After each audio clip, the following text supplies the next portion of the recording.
Vamos à nossa liturgia. Primeira Epístola de Pedro, capítulo 1, versículo 1 diz assim: Pedro, apóstolo de Jesus Cristo, aos estrangeiros, dispersos no Ponto, Galácia, Capadócia, Ásia e Bitínia. Até aqui. Vamos orar então. Senhor, obrigado por tua palavra. Eu oro nesta noite pela minha vida e pela vida dos meus irmãos, pedindo que o Senhor venha abrindo nosso entendimento, pedindo que o Senhor venha nos dando sabedoria e discernimento da tua palavra, que nós possamos estar aprendendo a como praticar as verdades ensinadas na tua palavra e que o Senhor venha nos capacitando a conhecer os teus altos caminhos. Eu oro também pela minha vida, Pai, que eu possa transmitir essa palavra com graça, que eu possa transmitir essa palavra com vida, e que eu possa ser um instrumento para que a tua igreja seja edificada nessa noite. Em nome de Jesus. Amém. Amém, irmãos? Isso aí. Chegamos em 1 Pedro. Estamos caminhando para o final das epístolas. Só para te relembrar, está faltando 1 e 2 Pedro e as 3 epístolas de João. Dessa maneira a gente consegue encerrar todas as cartas do Novo Testamento. E provavelmente iremos para o estudo dos evangelhos. Os 4 evangelhos. O que acontece? A epístola de Pedro, ela é uma epístola especial. Por quê? Porque ela é a única documentação que nós temos, talvez do principal apóstolo do Senhor para o povo judeu. Pedro, veja, quando Paulo foi chamado ao ministério, ele ficou encarregado ao ministério junto com os gentios. Agora, quando a gente vê a vida de Pedro, Pedro é um dos apóstolos mais citados na Bíblia. Pedro, ele era uma pessoa de extremos. Pedro foi aquele mesmo Pedro que negou Jesus 3 vezes. E foi o mesmo Pedro que foi na casa do gentio chamado Cornélio. E a primeira família gentílica que foi salva foi através da pregação do apóstolo Pedro. O mesmo Pedro que pregou e 5.000 se converteram em Atos dos Apóstolos. O mesmo Pedro que pregou e 3.000 se converteram. Então, assim, você, quando olha a vida de Pedro, você percebe uma característica. Deus pegou um pescador de família humilde da região da Galileia e transformou num homem de Deus completo. Cheio de sabedoria, cheio de discernimento, cheio de boas obras, uma vida dedicada a Deus. Então, assim, através da vida de Pedro, muitas verdades chegaram até nós. A gente percebe que o ministério dele dá alguns indícios que influenciou, inclusive, o ministério de outros apóstolos. Entendeu? E essa epístola aqui, curiosamente, ele escreveu ela, provavelmente, para toda aquela região num país onde é chamado hoje Turquia. Veja que interessante, a igreja se desenvolveu naquela região, onde você vai para a Turquia é um país muçulmano. Você vai para a Síria é um país muçulmano. Mas foram as principais sedes apostólicas. Antes que, mais ou menos há 1000 anos atrás, Maomé viesse, houvesse toda aquela guerra, todo o norte da África, toda a região da Turquia, toda a parte da Síria, era toda constituída de igrejas cristãs. Essas igrejas tiveram que fugir por causa da dominação turca. E essa carta especial, ela é escrita para a região norte da Turquia. Essas igrejas, não se sabe quem fundou elas.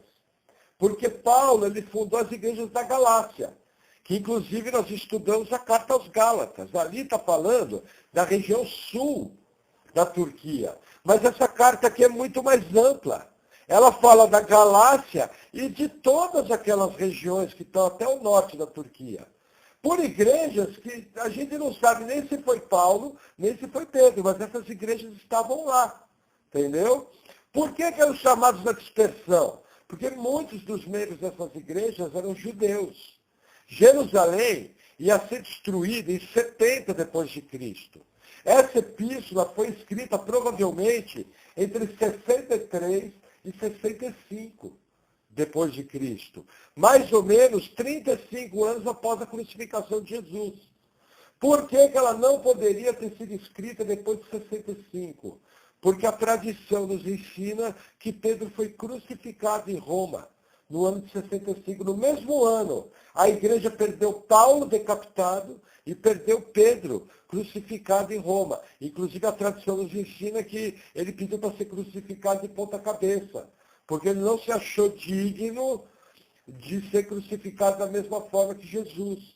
Então a gente percebe que o mesmo Pedro que negou Jesus 3 vezes, provavelmente sentiu medo, a gente não sabe o coração dele, né? Era o mesmo Pedro que não teve medo de ser crucificado. 35 anos mais tarde. Ele já era um senhor, homem de avançada idade. E a lei romana não queria saber, entendeu? Condenou, crucifica. Que outros detalhes que a gente tem nessa carta? Veja, essa carta, a base dela, gente, é perseguição. É uma carta que o tempo todo vai falar da perseguição que a igreja sofre.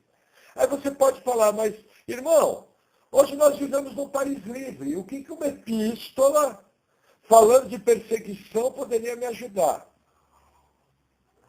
Veja, se você analisar com calma, a gente vive num país livre. Ninguém é morto por causa do cristianismo.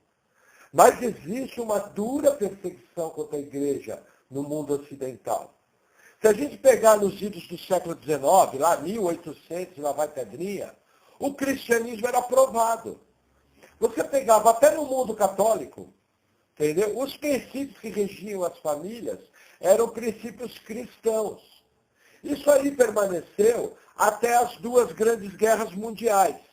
Após as 2 grandes guerras mundiais, o mundo começou a entrar num processo de abandono dos princípios cristãos. Eu tenho um divisor de águas. Festival de Woodstock, 1968. A partir dali o mundo nunca mais foi o mesmo. A partir dali foi o auge da intronização de princípios humanistas, da intronização do sexo livre, da intronização de cada um fazendo aquilo que bem entende. E a segunda metade do século XX começou a haver uma mudança. O cristianismo, que antes era aprovado pela sociedade.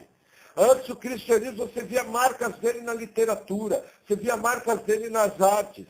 Ele começou a ser ridicularizado e perseguido pelo teatro, pelo cinema, pela música, pelos hábitos da sociedade, até que foi ter o seu auge desse movimento, em pleno século XXI, do qual nós já estamos vivendo quase 20 anos, gente.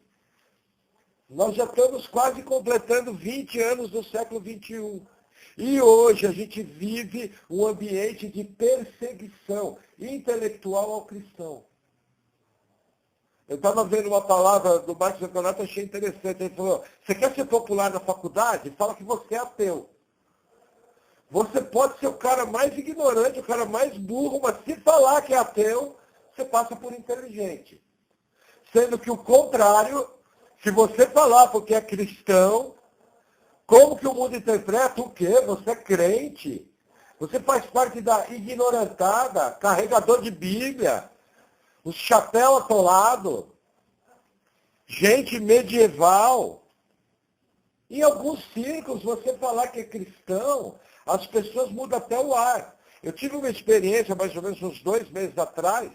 Eu estava no alto de uma montanha, os irmãos sabem do meu hobby, e conheci um funcionário, amigo do irmão ali, aquele senhor lá. E ele tem um trabalho numa ONG. E eu conversando com ele com um sociólogo do lado. Eu só ganhando a fita, né? E a conversa correndo solta. Até a hora que ele perguntou o que eu fazia. Aí eu cheguei e falei, olha, eu tenho 2 atividades. Eu sou pastor de uma pequena igreja batista e eu vendo Bíblias. É a minha atividade comercial. Vocês tinham que ver o semblante do sociólogo. Ele mudou. Entendeu? Foi eu falar que eu era pastor, eu já me senti discriminado. Não tratou mal, não xingou, mas assim, foi na hora, foi levantado um vidro. Entendeu? Como se eu fosse ser contra. Veja, o cristianismo, vamos entender, esquecer um pouco a parte de salvação. Mas veja, a nossa sociedade ela foi construída em cima de valores judaico-cristãos. Se o mundo chegou onde chegou, foi por causa de valores judaico-cristãos. Valores de família, valores de respeito ao próximo, valores de conservação da vida. Veja, todo o nosso sistema de direito, ele vem baseado no direito romano, que tem um monte de influência judaico-cristã. Entendeu? Mas aquele camarada já tinha um preconceito na sua mente. Entendeu? E quando eu falei que eu era pastor, ele já mudou o semblante, a conversa mudou. A partir dali correram mais ou menos mais uns 7 minutos, eles se afastaram de nós, entendeu? E a conversa morreu ali. Gente, olha ao seu lado. Em algum grau, você sofre perseguição. Em algum grau, você sofre discriminação. Em algum grau, as pessoas olham para você de maneira diferente porque você ama Jesus Cristo. Então, essa ideia de que nós, mundo ocidental, 2018, Brasil, não temos perseguição, essa é uma ideia extremamente simplista. É uma ideia extremamente tola. Nós temos perseguição, sim. As pessoas olham para nós de maneira diferente, sim. As pessoas não concordam com a cosmovisão cristã, entendeu? As pessoas não concordam com os absolutos da fé cristã. Veja, enquanto você está respeitando todas as religiões, se você entrar no papo, olha, todos os caminhos levam a Deus, está tudo bem. Mas quando você se posiciona e fala, olha, eu creio na Bíblia, eu creio que Jesus Cristo é Deus, e ele ensinou que o único caminho para o céu é ele, que não existe salvação nas outras religiões, que as outras religiões são engano. A partir dali se arrumam inimigos. E veja que interessante, a igreja, ela tem tentado trabalhar numa maneira, inclusive as crianças estão estudando isso, lá em Gênesis. A igreja tem tentado trabalhar de uma maneira a se aproximar do mundo. E vendo alguns estudos que a gente usa como fonte de consulta, eu vi um comentário interessante, que o pregador fazia a seguinte afirmação, ele falou, nessa história de querer se aproximar do mundo, o único que cede é a igreja. A igreja tem tentado cada vez mais se tornar parecida com o mundo. Entendeu? Por N motivações. Mas o mundo não cede 1 milímetro. Então, o que a gente tem visto? Um movimento de afrouxamento da igreja e de abandono de princípios que jamais poderiam ser negociados. Entendeu? E o mundo não cede nada. Comece a se posicionar de maneira piedosa no seu trabalho. Comece a se posicionar de maneira piedosa na sua família. A turma vai olhar torto. Por exemplo, se na sua casa, nas reuniões, tinha cerveja, tinha bebida, tinha carnada, e você foi salvo pelo Senhor e cortou aquilo, todo mundo subiu da sua casa. Só ficaram os verdadeiros amigos. Se você no seu trabalho, você tinha o hábito de na sexta-feira ir lá tomar uma cervejinha com os amigos do happy hour, e você parou de fazer isso, você já está sendo olhado com outros olhos. Se você que é jovem, se posiciona de uma maneira santa, entendeu? Por exemplo, um jovem cristão que está namorando, se entende, se ele for sério com a palavra, que ele não vai ter relação sexual antes do casamento. Se esse jovem se posiciona, olha, eu não tenho relação sexual no meu namoro, já é olhado com outros olhos. Gente, isso é perseguição intelectual. É uma perseguição disfarçada. Por exemplo, eu posso chegar em qualquer escola, eu posso ensinar budismo como folclore, eu posso ensinar umbanda como folclore, eu posso ensinar candomblé, eu posso ensinar voodoo, eu posso ensinar uma série de práticas indígenas pagãs como folclore, mas eu não posso ensinar a Bíblia. Entendeu? Então, o que acontece? Isso é perseguição. Sabe? Nós tivemos uma experiência aqui, eu nem sei como, mas há 2 anos atrás o Rodrigo teve a oportunidade de debater no colégio sobre criacionismo, contra um rapaz que defendeu o evolucionismo. Entendeu? Aquilo ali foi um milagre de Deus, porque não seria uma discussão aberta. Entendeu? Inclusive, o Rodrigo foi lá com argumentos fortíssimos, argumentos científicos, mas foi bem interessante que o professor, no final da palavra, lá da preleção, falou, não, entendi tudo que você falou e achei bem aplicado. Mas eu sou evolucionista. Entendeu? Já existe um preconceito. Entendeu? Então, não se engane. Existe perseguição, sim. Entende? Por exemplo, outro dia eu estava vendo uma situação que aconteceu com minha filha. Ela pediu demissão do trabalho porque ela não quis se misturar com coisas que ela não concordava lá dentro. O que ela fez? Pediu demissão. Por quê? Porque quer ter sua vida santificada e crê que o salário e a bênção vêm do Senhor. Entendeu? Veja, ela não explicou os motivos lá na empresa. Explicou somente para nós. Entendeu? Estou abrindo até como testemunho cristão, que eu acho que é um testemunho elogiável. Entendeu? Mas se ela falasse isso, ia ser perseguida. Entende? Ia falar, você está louco, Bíblia? Quer dizer, agora que você vê qualquer coisinha errada, está tudo bem. Experimenta você se posicionar contrário a essas coisas erradas. Você vai ter problema. Entendeu? Outro dia eu estava conversando aqui com o irmão aqui da igreja, chegou uma pessoa no trabalho, começou a falar o que não devia do lado, uma pessoa do sexo oposto.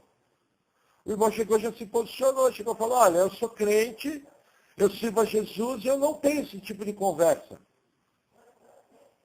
A pessoa já deve ter olhado, ih, santo. Sabe? Mas eu, por exemplo, na minha postura, eu não me deixo envolver em tipo de conversa esquisita. Já teve vezes em que eu tive situações até com irmãs, que a pessoa veio às vezes perguntar algo, eu trabalho com Bíblia, então eu tenho contato com cristãos. E a pessoa veio perguntar algo, aquela irmã não era de nossa igreja, eu cheguei para a irmã e falei, olha, minha irmã, isso aí você deve perguntar para o seu marido e para o seu pastor, não para mim. Não é apropriado eu, como um homem casado, te responder esse tipo de questão. Gente, era uma questão teológica. A pessoa que estava do outro lado era uma pessoa nascida de novo. E o que ela estava perguntando, mas eu entendi que eu não deveria invadir aquele espaço. Entendeu? Comece a fazer essas coisas no mundo secular, para ver se você não vai ser perseguido. Então é uma ilusão o cristão achar que não tem perseguição. É uma ilusão, gente, seus familiares te perseguem. Seus vizinhos olham para você como se fosse esquisito. Seus colegas de trabalho não concordam com a sua cosmovisão. Enquanto a sua maneira de viver fecha com a do mundo ímpio, você não tem problema. Assim que você se posiciona de maneira santa, você vai sofrer perseguição. Você não vai morrer, você não vai tomar tiro, você não vai levar facada, você não vai ser espancado. Mas você vai ser perseguido. Entendeu? Eu imagino que já existam empresas que não contratam cristãos. Entende? Eu imagino que isso já acontece no Brasil de maneira velada. Porque senão pode dar até um processo por, não sei o nome disso, preconceito religioso, talvez. Entende? Mas eu já vi empresas onde pessoas foram proibidas de orar na hora do almoço. A pessoa estava na hora do almoço dela. E o chefe proibiu de orar, falou, não quero oração aqui. Aí a pessoa falou, mas eu estou na minha hora do almoço. Não, não quero. Senão vocês vão ter problema. Entendeu? Já vi acontecer. E, gente, deixa eu explicar uma coisa para vocês. Vai piorar. Nós ainda gozamos de alguma liberdade. Mas a tendência é, nos próximos anos, aumentar a perseguição intelectual contra a igreja. A ideia do mundo secular é calar a boca da igreja. A ideia do mundo secular é silenciar a igreja. Entendeu? Preste atenção nos jornais. Entende? Preste atenção na mídia. E isso envolve até o padre, quando faz coisa errada. Eles divulgam com toda a força. Por quê? Porque para o ser humano comum, não tem diferença entre católico e protestante. É tudo os religiosos, só que um tem ídolo na igreja dele, outro não tem. Um tem o padre, outro tem o pastor. Então eles perseguem todo mundo. Entendeu? E isso vai piorar. E você vai precisar estar muito firme com Deus quando essa perseguição vier. Se é que ela já não está acontecendo na sua vida, junto com os seus familiares e as pessoas próximas a você. Amém? Então vamos à palavra? Uma outra coisa importante para falar, a coisa interessante. Quando houve a liberação sexual, a contracultura era essa.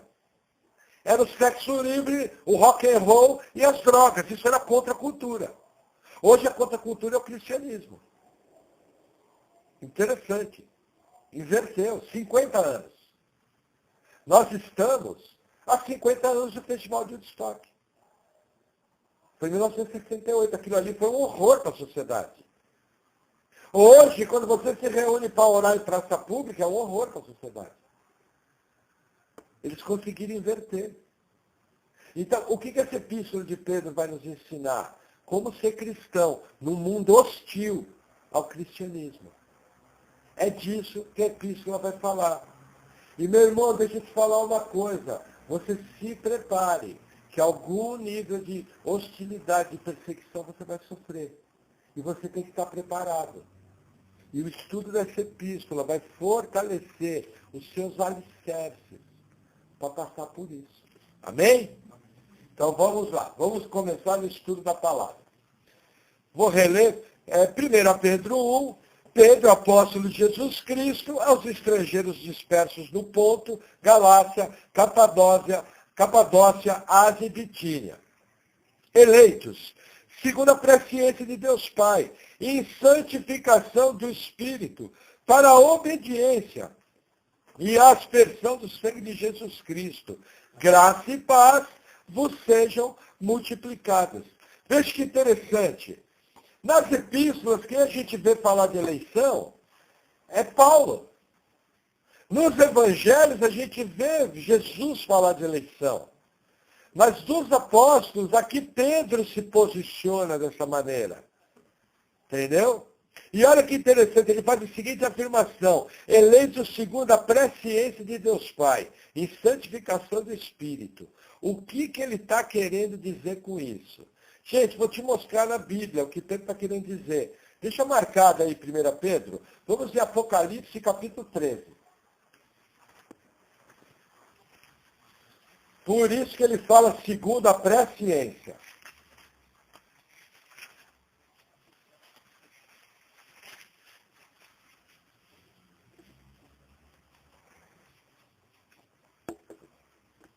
Apocalipse 13, versículo 8. Falando dos seguidores da besta. E adoraram a todos os que habitam sobre a terra, esses cujos nomes não estão escritos no livro da vida do Cordeiro, que foi morto desde a fundação do mundo. Olha que interessante. Duas categorias de cristãos. Os escritos no livro da vida e os não escritos. O escrito no livro da vida, Deus conhece de antemão, porque ele escreveu o nome. Entendeu? Esses vão ser salvos. Nessa geração aqui, os não eleitos vão seguir a besta. Agora, quando que esse livro da vida foi escrito? O próprio Apocalipse nos dá informação. Apocalipse 17, versículo 8. Tem uma afirmação interessante. Olha que barato. A besta que viste foi e já não é, e há de subir do abismo, e irá à perdição. E os que habitam na terra, cujos nomes não estão escritos no livro da vida, desde a fundação do mundo, se admirarão, vendo a besta que era e já não é, ainda que é. Quando que o nome dessas pessoas foi escrito no livro da vida? Antes que qualquer coisa existisse. O livro da vida foi escrito. Essa é uma informação importante. Por isso que você é chamado eleito segundo a presciência. Por que Deus tem essa presciência? Romanos 8. Os que dantes conheceu, a esses predestinou. Aos que predestinou, chamou. Aos que chamou, vivificou. E glorificou. Então, o que acontece? O dia que você foi salvo, Deus não ficou surpreso. Porque quem marcou o dia da sua salvação foi Deus. Eu lembro, quando eu comecei para a igreja, nós fazíamos a seguinte oração: Senhor, escreve o meu nome no livro da vida. Alguns aqui já ouviram essa oração. É a oração mais sem nexo que tem. Totalmente antibíblica. Aí eu já vi pastores até de grandes congregações, igrejas de 2, 3 mil membros, dando o seguinte ensino antibíblico. Olha, o seu nome foi escrito no livro da vida agora, que você confessou Jesus. Mas a pessoa dá essa informação, primeiro, porque ela não estudou bem essas passagens. E segundo, que ela comprou a ideia pronta de um outro pregador. E até é bonito. Escreve o meu nome no livro da vida. Só que não é bíblico. Entende? A pessoa, para ser salva, ela só consegue ser salva pelo poder de Deus. E essa salvação só acontece se Deus escreveu o nome dela no livro da vida, antes da fundação do mundo. Eleito segundo a presciência. Não há o que discutir sobre isso. Agora, qual o critério que Deus usou? A Bíblia só informa o seguinte: pelo beneplácito da sua vontade, para louvor da sua glória. Só isso, e não fala mais nada. Mas não foi porque o Carlinhos era bonzinho, não foi porque o Juliano era legal, e nem porque o Maurício era bacana. Foi simplesmente porque um Deus amoroso, antes da fundação do mundo, escreveu o meu nome e o seu no livro da vida. Escreveu a nossa vida. Escreveu todas as circunstâncias e nos salvou no dia que você nasceu de novo. Novo nascimento que foi produzido pelo poder dele. Fé que foi obtida pela graça dele. E obra que foi 100% realizada por ele. Independente de mim. Essa é a verdade que a Bíblia lida. Se a pessoa quer ensinar diferente, ela tem o ônus de achar na Bíblia passagens que derrubem essas duas que eu acabei de falar. Mas com certeza alguns aqui, como eu, já pensaram dessa forma. Só que assim como eu estudaram a Bíblia, perceberam que quem salva é Deus. Perceberam que realmente existe eleição. Aqui pensa, veja. 200 anos de Revolução Francesa. O homem é o centro do universo. Aí o cristianismo vem numa doutrina onde tira o homem, põe o homem como servo, como miserável pecador e glorifica 100% a Deus. Não tem como aceitar. Como que eu não tive participação na minha salvação? Como? Só que o cristianismo tira o homem do centro e entrega toda a glória a Deus. Porque até a fé para ser salvo é Deus que deu. Gente, isso incomoda demais. Vocês já viram as propagandas da televisão? O mundo é um paraíso de gênios, o mundo é um paraíso de gente importante. Todo mundo é o cara, é só você abrir o Facebook. Gente, se você tem Facebook, fique bravo comigo. Mas como as pessoas se sentem o centro das atenções por causa de uma porcaria de uma mídia social. Quando você abre o Instagram, as fotos que as pessoas postam, tá pagando uma de, sabe, eu sou o cara. Aí você pega uma geração que é voltada para si mesmo, que é voltada para se colocar no trono de tudo. E você ensina uma fé, onde coloca o ser humano na posição de servo, e coloca que é Deus que salva, e se incomoda. Aí eu preciso arrumar um sistema teológico e tentar amarrar na Bíblia um sistema onde coloca a salvação na mão do homem. Só que a Bíblia não coloca a salvação na mão do homem, a Bíblia coloca a salvação na mão de Deus. Gente, se incomoda demais. É uma coisa terrível para o mundo moderno.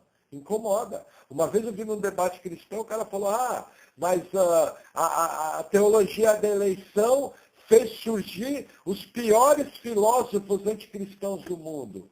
Aí eu respondi e falava, meu irmão, não concordo com você não. Quem fez surgir os piores filósofos anticristãos, primeiro, foi a permissão de Deus. Segundo, foi o diabo. Terceiro, a Bíblia chama eles de filhos do diabo. Entendeu? E a Bíblia fala que Deus nos entregou um sentimento perverso. Agora, eleição está na Bíblia. Como você vai lidar com ela, você que precisa se resolver. É algo pessoal. Entendeu? Para mim, a única doutrina que me tranquilizou em relação à salvação dos meus entes queridos foi a eleição. Porque hoje eu prego tranquilo, porque eu achava que eu podia fazer algo para salvá-los. Eu achava que o problema estava comigo. Eu achava que muitas vezes eu não tinha sido capacitado a apresentar o Evangelho de uma maneira atrativa. Eu não tinha usado os argumentos necessários. Eu ficava bolando diálogo, ficava bolando maneira de falar, ficava bolando estratégia de evangelismo. Quando eu descobri que o único que pode salvar é Deus. O que eu faço hoje? Eu prego o Evangelho puro e simples. Com a certeza de que se aquela pessoa é o eleito, ele vai ser salvo. Acabou. Ficou mais gostoso ainda de evangelizar. Porque eu já evangelizo com a resposta no bolso. É a mesma coisa que você bater um pênalti e a bola entrar, com certeza. Você pode bater do jeito que for, a bola vai entrar. Nem que você dê um chute contra o seu gol, a bola bate no travessão, do outro lado do canto, ela vai voltar pingando e vai cair dentro do gol. Porque quem garante que aconteça isso é Deus. Não sei se vocês já se sentiram pesados em relação ao evangelismo. Eu já me senti pesado, porque eu queria ver a pessoa salva na machadada. Queria dar uma marretada na cabeça, enfiava uma Bíblia, costurava, pronto, agora vai para a igreja, está pronto. Entendeu? E não é assim, é milagre. Milagre. É só olhar para trás e ver quem você era. Se havia alguma condição de você ser salvo. Não tinha. Não tem jeito. Amém? Vamos voltar em 1 Pedro. Vamos ler agora o versículo 3. Olha que interessante. Bendito seja o Deus e Pai de nosso Senhor Jesus Cristo, que segundo a sua grande misericórdia, nos gerou de novo para uma viva esperança, pela ressurreição de Jesus Cristo dentre os mortos. O que Deus fez? Gente, nos gerou de novo. Nos gerou de novo é salvação. Você estava morto em pecados e transgressões. Você era inimigo de Deus. Pela ressurreição de Jesus Cristo, Deus fez com que você fosse regenerado. Você nasceu da água e do Espírito, conforme Jesus falou. Entendeu o que Pedro está falando aqui? Regeneração está ligada à eleição. O eleito vai ser regenerado. Na própria epístola, Pedro cita novamente esse assunto. Quer ver? 1 Pedro 3. Não, 1 Pedro, mesmo no capítulo 1, versículo 23. 1, 23. Olha que legal. Olha o que Pedro fala. Vê se eu não tenho razão. Sendo de novo gerados, não de semente corruptível, mas da incorruptível, pela palavra de Deus, viva e que permanece para sempre. Agora vamos para o 3. 3, 21. 1 Pedro 3, 21. Li o 20? Não. Li o 23, João. Isso. 1 Pedro 3, 21. Olha o que diz. Que também, como uma verdadeira figura, agora vos salva o batismo, não do despojamento da imundícia da carne, mas da indagação de uma boa consciência para com Deus, pela ressurreição de Jesus Cristo. Deus proveu tudo. Vamos voltar no capítulo 1. Entenderam o que Deus fez? Veja, você estava morto. Quando a palavra de Deus era pregada para você, sabe por que você não foi salvo antes? Porque o homem natural não consegue entender as coisas do Espírito. Por isso você nunca não foi salvo antes do tempo. O que capacitou você a entender a mensagem do Evangelho? Regeneração. Só pode crer quem nasce de novo. Às vezes alguns ensinam o contrário. Primeiro crê, depois nasce de novo. Não é essa a ordem da Bíblia. A ordem da Bíblia é primeiro nasce de novo, depois crê. Por quê? Porque um morto não pode crer. Estamos mortos em pecados e transgressões. Nossa, eu vi essa doutrina. Quando eu via isso, eu tinha vontade de pegar a Bíblia, está no meio do visor do computador. Eu ficava indignado. Não pode ser isso. Primeiro crê, depois é regenerado. Mas ficava, vocês não sabem como é que eu ficava. Entendeu? Só que eu fui obrigado, depois de 3 ou 4 anos de estudo bíblico sério, a concordar com a Bíblia, que ensina, primeiro nasce de novo, depois crê. Esse nascer de novo vem de Deus. Todo esse crer foi capacitado na obra da cruz do Calvário. Tudo veio de Deus. Por isso que quando você prega o evangelho para uma pessoa, bate na parede e volta.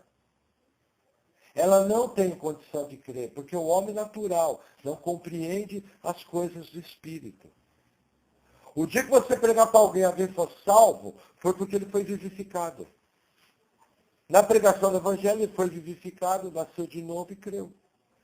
Ao contrário. Entendeu? Você pode ver lá na igreja da sua mãe, depois que passa 12 anos, eles não dão nem muita bola. Porque eles têm esse conceito aqui. O que é eleito vai ser salvo. Interessante, né? Só que eles não deixam de evangelizar. Entende? Então é assim, quando a pessoa cai a ficha, aí que ele evangeliza mesmo. Porque já está com a resposta ganha. Mas vamos seguir no nosso estudo. Versículo 4. Olha que barato. Para uma herança incorruptível, incontaminável, que não se pode murchar, guardada nos céus para vós. Gente, não se perde salvação. Você foi regenerado em Cristo por uma herança que não pode murchar, uma herança que é incorruptível. As pessoas que dizem que pode perder a salvação, têm que arrancar esse versículo da Bíblia.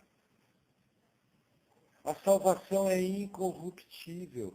Não se pode murchar porque ela não está guardada com você. Olha o final do versículo. Guardada nos céus para vós.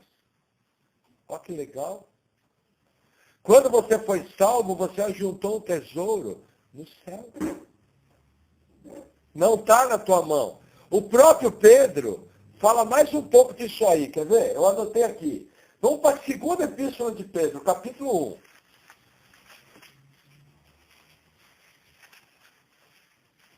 Versículo 10. Olha que barato. As orientações.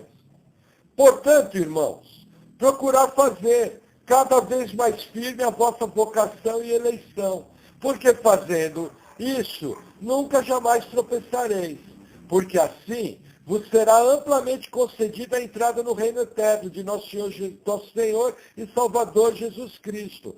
Por isso, não deixarei de exortar-vos sempre acerca dessas coisas, ainda que bem as saibais e estejais confirmados na presente verdade. Gente, procurai fazer cada vez mais firme a vossa vocação e eleição. Você foi salvo pela graça. Sua salvação é garantida pela graça. Mas qual que é a sua responsabilidade? Procurai com zelo fazer cada vez mais firme a vossa eleição e vocação. O grande sinal, um dos testes de salvação, que a pessoa realmente tem a fé salvífica, que a pessoa tem a fé que garante a segurança de salvação, é que ela procura com zelo crescer no Senhor, amadurecer, crescer na vida de Deus, crescer em graça, crescer em vida. Se você tem uma fé que não procura maturidade, provavelmente você nunca foi salvo, você é um iludido. Você vai carregar a Bíblia 20 anos da sua vida, vai morrer, vai acordar no inferno.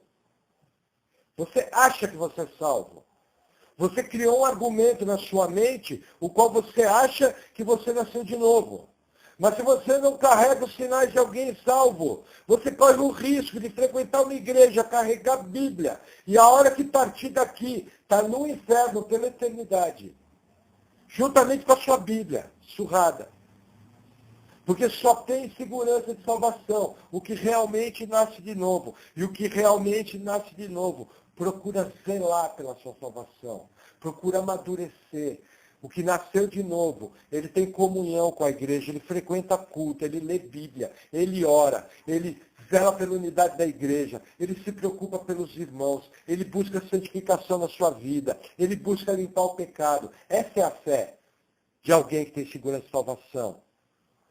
Lembre Hebreus 6, que existem pessoas, nós estudamos juntos, que elas recebem a fé, elas experimentam as coisas do século vindouro, elas veem o poder do Espírito Santo, mas ela não tem a fé salvífica, não foi regenerada.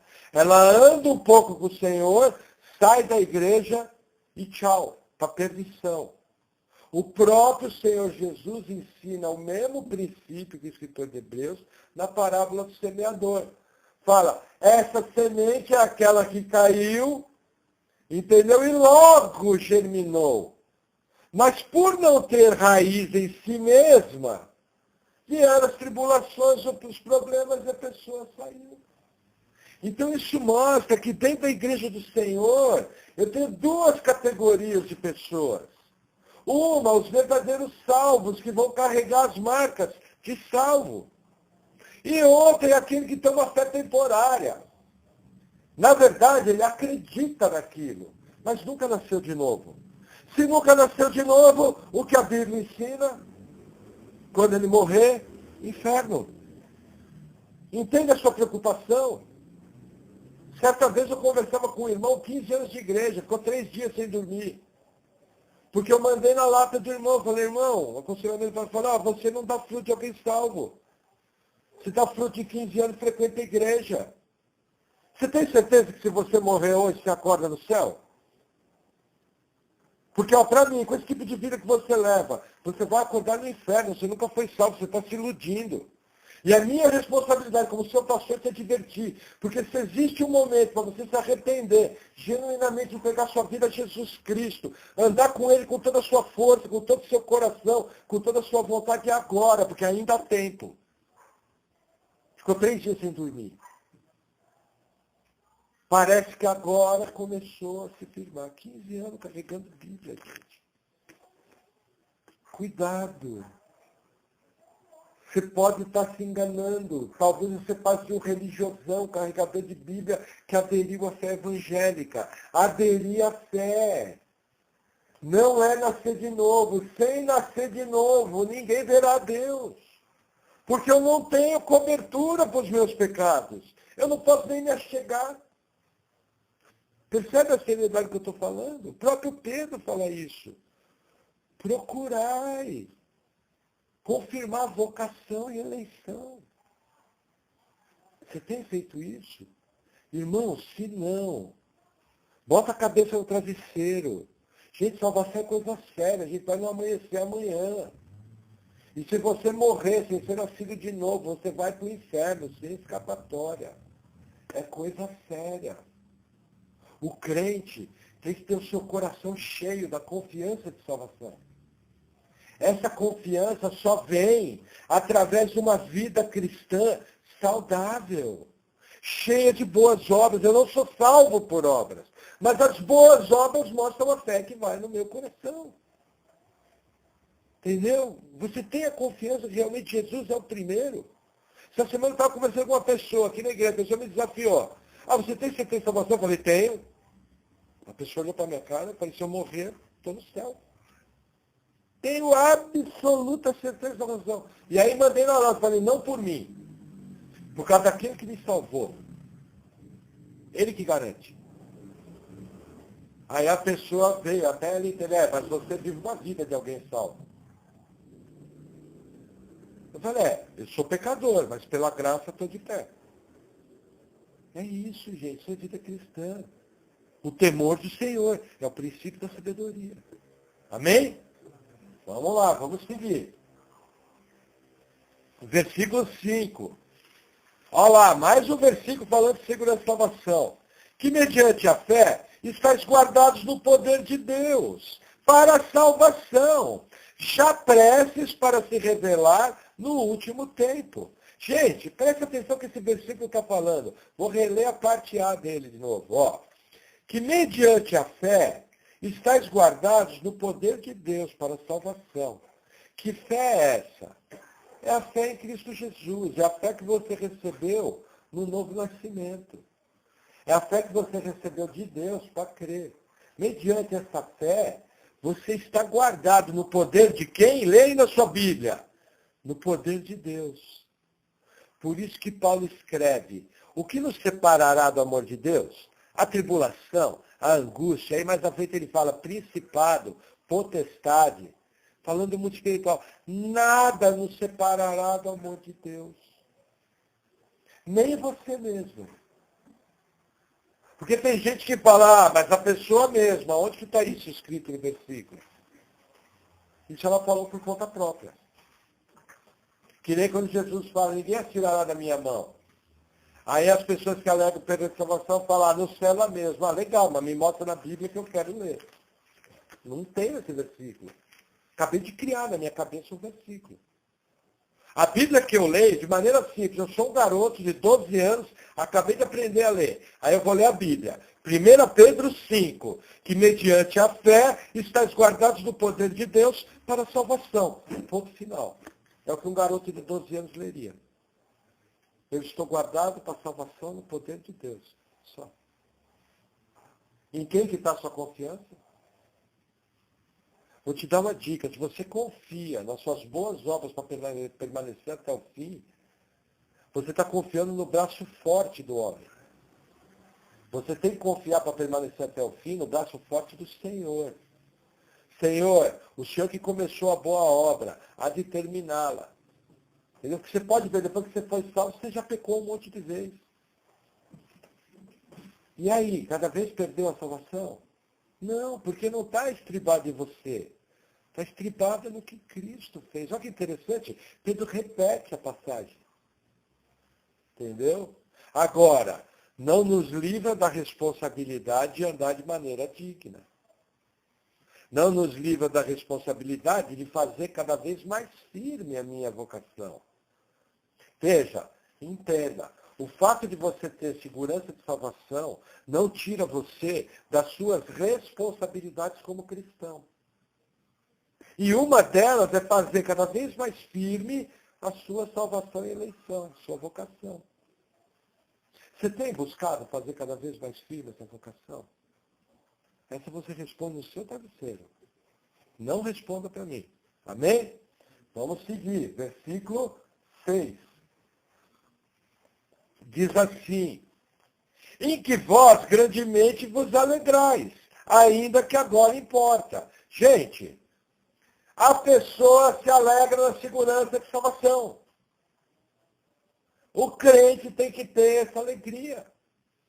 É outra marca de alguém salvo. Ele se alegra naquilo. E, gente, ele se alegra de ter Deus. Você não tem aquele momento que você durante o dia se olha e fala, puxa Deus, obrigado pelo Senhor na minha vida. Deus, obrigado porque o Senhor me salvou. Você não tem esses momentos, você deveria buscar isso. Sabe aquele coração agradecido? Quando você olha em volta da sua vida, veja, você tem problema, você tem luta, você tem dificuldade, mas seu coração se enche de alegria. E essa alegria tem o nome Jesus Cristo. Gente, isso é marca de alguém que nasceu de novo. Isso religião nenhuma pode dar. O crente tem que ter essa alegria. Sabe aquela coisa inexplicável? Puxa, Deus, obrigado. Sabe quando você chega na sua vida e você fala, puxa, viver sem Cristo não é viver. Viver sem Deus não vale a pena. A motivação da minha vida é Jesus Cristo. É isso que Pedro está falando aqui. Quem tem segurança de salvação tem essa alegria. Porque ele já não é mais desse mundo, já está firmado em outras coisas. E aí ele continua no versículo 6. Que agora importa, sendo necessário, que estejais um pouco contristados, com várias tentações. Olha que interessante. Aqui pega. Pedro nos traz o seguinte ensino, que é necessário que os crentes passem por tentações e tribulações. Ó, vou falar uma coisa para vocês, está registrado em áudio. Em relação à nossa igreja, algumas pessoas têm escolhido andar afastadas da comunhão. Com essas pessoas, eu só estou lidando na palavra. E vai acontecer isso aqui. Quando estiver acontecendo, vocês vão lembrar. Porque a maneira de purificar a fé é através da tribulação. Não existe outra maneira da fé ser purificada. É isso que Pedro vai nos ensinar. Porque você exorta uma, você exorta duas, você exorta três. Na quarta você fala, nossa, eu estou tentando na carne. Aí o que você faz? Apenas ora pela pessoa. Entendeu? Com certeza vai vir luta, com certeza vai vir tribulação. Quer ver? Olha que barato. Versículo 7. Eu vou reler o 6 para vocês entenderem, em conjunto com o 7. Tem uma vírgula lá depois de tentações. Então tá ligado os dois. Ó.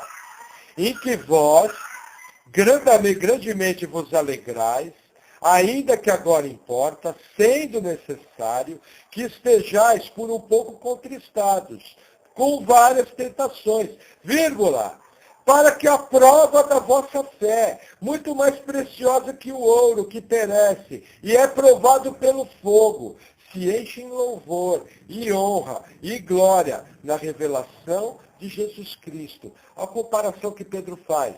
Como que você purifica o ouro? Pelo fogo. Como que você purifica a fé? Pelo fogo. Você quer saber o nome da grande maioria dos seus problemas e tribulações? Purificação da sua fé. A maioria dos crentes, para crescer, Deus tem que mandar tribulação. E Pedro fala o seguinte, de uma maneira simpática, é necessário. Agora, vai pregar isso hoje. A turma quer fugir de tribulação. Isso me ensina o quê? Quando eu estou passando por uma tribulação, qual deve ser minha primeira pergunta? Senhor, eu entendi pela sua palavra que o irmão Pedro ensinou que é necessário que eu passe por tribulação, por tentação. Para a purificação da minha fé, como o ouro é purificado pelo fogo. O que o Senhor quer purificar da minha vida? O que o Senhor quer mudar?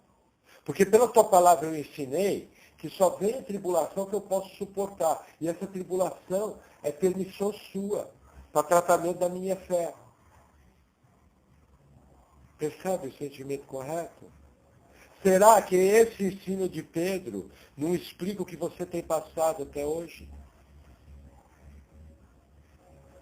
Será que as lutas da sua vida não são fruto? Veja, eu não quero botar ninguém para baixo.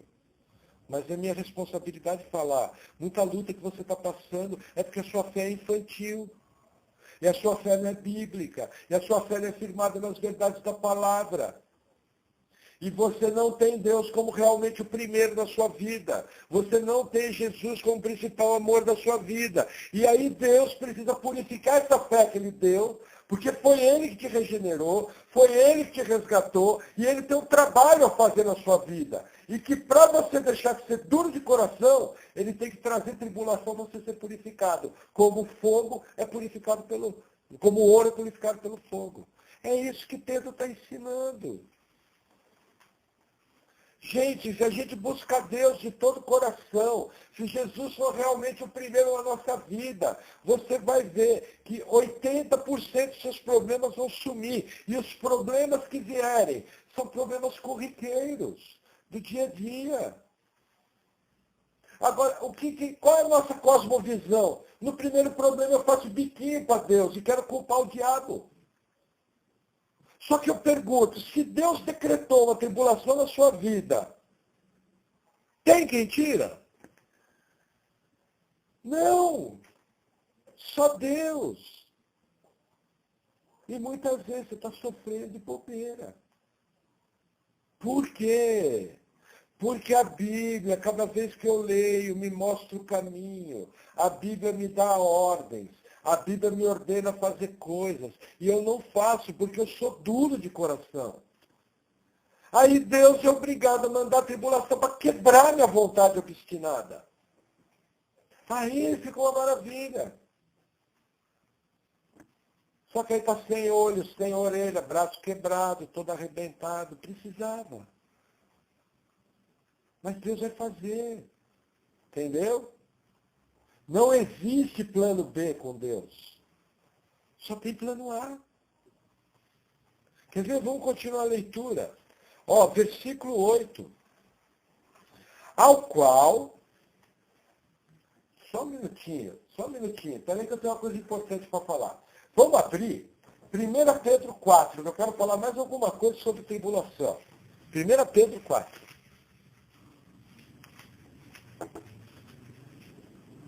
Versículo 13. Ah, Deus. Olha, vamos ler o 12. Amados, não estranheis a ardente prova que vem sobre vós para vos tentar, como se coisa estranha vos acontecesse. Mas alegrai-vos no fato de seres participantes das aflições de Cristo, para que também, na revelação da sua glória, vos regozijeis e alegreis. Irmão Pedro, você está louco. Eu não vim para a igreja para ser participante das aflições de Cristo. Eu vim para a igreja porque eu quero casa na praia, eu quero carro bom, eu quero ter saúde, eu quero muito dinheiro no bolso, saúde para dar e vender. Mas Pedro fala, nada disso, projeto de Deus. Pedro fala o seguinte, não estranheis esse fogo que vem no meio de vós. Porque vocês se tornam coparticipantes das aflições de Cristo. E sabe quando você vai receber o prêmio disso? Só quando Jesus vier. No galardão. Agora eu pergunto, esse evangelho enche igreja? Não enche, gente. Não enche. Entende? Ó, já teve irmão aqui que esteve conversando com pessoas que nos conhecem, estamos conversando com ele. Aí a pessoa chega assim e fala, ó, estou lá com o Maurício. Urra lá, aquele irmão é uma bênção. Mas interessante, a pessoa não vem andar junto. Sabe por que não vem andar junto? Porque não aguenta paulada na orelha. A pessoa não quer ouvir o evangelho. Entendeu? A pessoa quer ouvir algo que massageie o ego. Gente, é fácil a gente ouvir um negócio desse? Passei a semana atribulada. Aí eu abro a minha Bíblia, feliz da vida. Aí o irmão Pedro. Não, irmão Pedro, você está louco. Não estranhei o fogo que vem no meio de vós. Não, arranca. Mas eu só li. Quer ver outra passagem? 1 Pedro 5, versículo 10.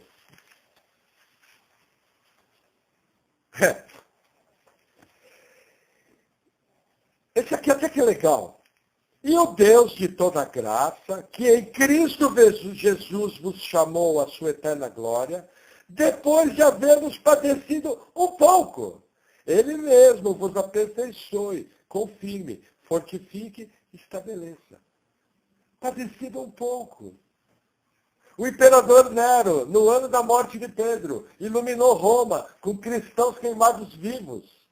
Em toda a cidade, padeceu um pouco. Percebe? Pedro chama isso de leve e momentânea tribulação. Isso aqui não enche igreja.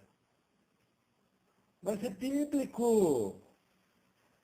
Senhor, eu entrego a minha vida a ti. Eu sei, meu filho, fui eu que te salvei, mas vem cá que eu vou tratar com você. Aí você vai ver um pescador rude da Galileia se transformar em apóstolo do Senhor. Aí você vai ver um jovem riquinho, um judeu zeloso de família rica de Roma, se transformar no principal escritor do Novo Testamento. Que padeceu fome, padeceu frio, que não foi o apóstolo Paulo. Todo mundo quer ter a unção de Paulo, mas ninguém quer levar as 40 varadas nas costas. Ninguém quer ser apedrejado até a morte. Ninguém quer ficar na voragem do mar, segurado em tronco. Todo mundo quer a unção. Esse é o evangelho que se instalou. Isso não é evangelho. Isso é uma mentira. Por que eu estou falando isso? Por que eu estou lendo a Bíblia para você? Quando vier a tribulação, entenda, é Deus que mandou para purificar sua fé. É necessário. Sem tribulação não existe cristianismo. As duas coisas caminham juntas. O crente vai ter tribulação. O crente vai ser perseguido injustamente. Você já foi mal compreendido na sua família? Levanta a mão aqui quem já foi mal compreendido na sua família. Praticamente todo mundo. É necessário. Isso purifica a sua fé. É necessário. Não tem como. E jubila quando forem perseguidos por causa do nome do Senhor. É bênção. Vamos voltar no capítulo 1. Vamos para o versículo 8, vamos caminhar para o fim da palavra.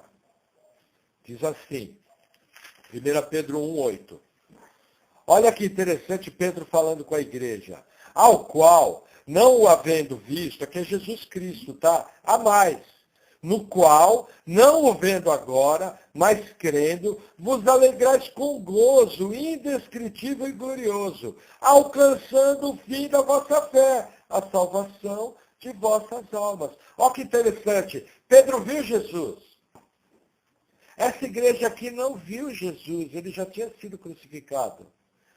Você não viu Jesus. Mesmo assim a gente crê e ama Jesus. Olha que legal. Você crê sem ver. E ama o Senhor. E quando você alcançar a manifestação plena da salvação, você vai compreender tudo plenamente, o gozo que vai ter. Gente, olha que interessante. A gente nunca viu Cristo. Olha a loucura da pregação. Gente, Evangelho é loucura. Um livro escrito há 2000 anos diz que um camarada alega que é Deus, que viveu aqui, morreu, ressuscitou, e se você crer nele e se arrepender, você vai ter vida eterna. Quem diz isso? Um livro escrito há 2000 anos. Você é louco, cara. Mas o que eu respondo? Louco nada. Eu sou inteligente pela fé em Cristo Jesus.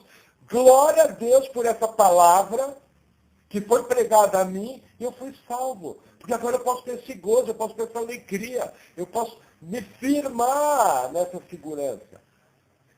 Pode ter problema, pode ter luta, pode vir doença, pode vir perseguição, mas eu sei quem é o meu Senhor. Eu sei o que eu vou ter quando partir daqui. Eu tenho tesouro lá no céu que ninguém pode tomar. Ninguém pode tomar minha vida eterna. Mas olha que interessante, tudo isso, eu nunca vi a Cristo. Os apóstolos viram. Esse também é uma das coisas que nos mostra que não existem apóstolos hoje. Porque não viram a Cristo, não foram comissionados diretamente por Jesus. Paulo foi o último deles. E aí continua, versículo 10. Olha que barato. Da qual salvação inquiriram e trataram diligentemente os profetas, que profetizaram da graça que vos foi dada. Gente, entenda. Os profetas falaram do Messias que tinha que vir. Inspirados por quem? Pelo poder do Espírito Santo, através do Espírito de Cristo, que é uma das formas de chamar o Espírito Santo no Antigo Testamento. Veja, na Antiga Aliança, eles também foram salvos sem ver. Abraão viu Jesus? Não. Moisés viu Jesus? Davi viu Jesus? Não, mas eles foram salvos na fé do Messias que Deus ia prover. Igual a mim, igual a você. Agora, nós temos uma diferença. A gente tem o Espírito Santo habitando no nosso espírito. Gente, isso aí não tinha no Antigo Testamento. Alguns casos, alguns profetas, alguns reis só. Hoje, todo nascido de novo tem o Espírito Santo morando no seu espírito. Será que o Israel do Antigo Testamento queria isso? Olha o que nós temos, percebe? A gente fala umas coisas, todo mundo sabe que o Espírito Santo mora no nosso espírito, mas você não vive como tal. Porque se você vivesse como tal, até as palavras que você fala, você tomava cuidado.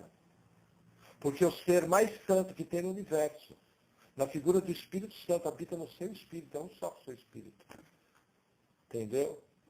Nem uma palavra um pouquinho mais pesada você falava. Entende?